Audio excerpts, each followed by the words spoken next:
Hello and welcome to Digital Inclusion. Thanks for joining me today. Today we are going to be talking about the mouse and the trackpad. Now this is really important for if you're going to be doing anything on the computer, because the mouse and the trackpad are the way that you can navigate around. It's the way you can switch to different pages, it's the way that you can use emails, it's the way that you can do searching. Everything pretty much on the computer will need the mouse. Now, just to make a distinction between the mouse and what you might hear as the cursor is this thing moving around here. It's the white arrow, and that just shows you where you are on the screen. That's sort of your position. The cursor, that's the name for the cursor. The mouse is the actual device itself that looks like this, and it's divided into two parts. It's divided into the left and the right hand side, and there's also in the middle sometimes this thing here, which is a little scroll wheel which you can use to scroll, and we'll go through that a little bit later. But just to start with the basics, it's divided into two sides, and this might be what you hear if you hear someone saying, "Oh, just give that a left click," or right click here. Okay, so it's referring to the left hand side and the right hand side of the mouse. Now you can see that the trackpad is very similar to the mouse. It's also divided into two parts. Over here is the left hand side, the left click. Over here is the right hand side, the right click. But instead of moving the mouse, physically moving your mouse up and down, you use this pad called the trackpad above, and you can use your index finger to move around and navigate. This can be a little bit tricky. It does take a little bit of practice, but with practice, a lot of people are just as good using a trackpad as somebody using a mouse. Okay, so moving on to the different functions of the mouse, I'm going to try and break this up into three different bits. Basically, for the left hand side, there are three different things that you can do. One is a singular left click, and it's called a click because it makes a clicking sound. I'm just going to click my mouse like that. So a singular left click is what you're going to use most of the time. It's the most common action that you use. It's for if you want to click a button, it's if you want to close a window, if you want to use any of these tools at the front, it's going to be a singular left click. So that's what you use most of the time, and it's kind of the equivalent, if you've used a mobile phone, it's the equivalent of tapping once on the screen. And I'll go through some examples of that later on.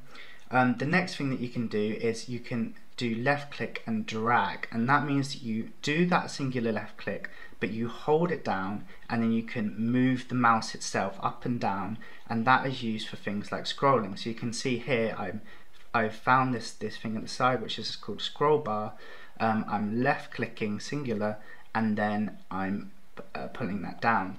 But you can also do that to select text. I'm left clicking just before this A here, and I'm dragging along, and you can now see that it's selecting this text. So here I've put underneath this bit here, left click and drag.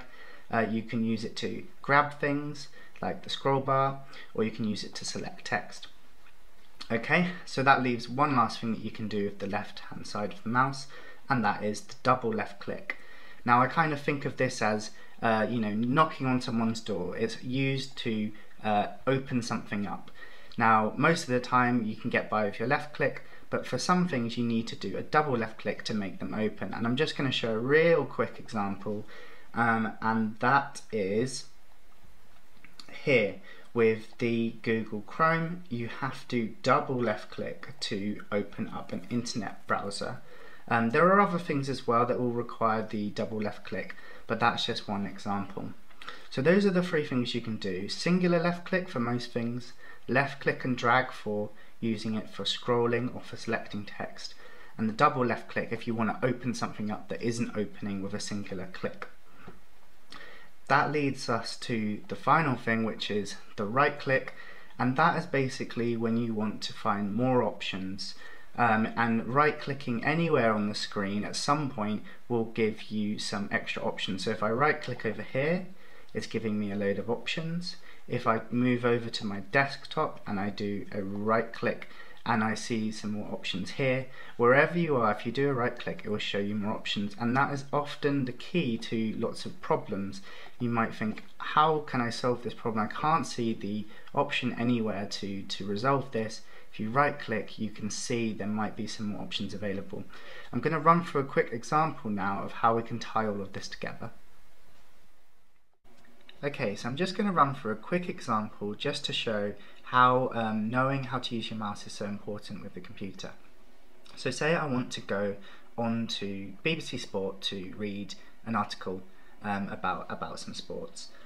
First off, I'm going to want to open my internet browser. And what do you think you might have to do to open something? Well, it's the double left click that I'm going to use, because double left click is used when you want to open something up.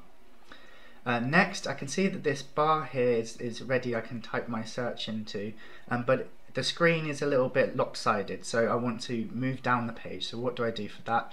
Well, I find the scroll bar and I left click and drag to bring that down.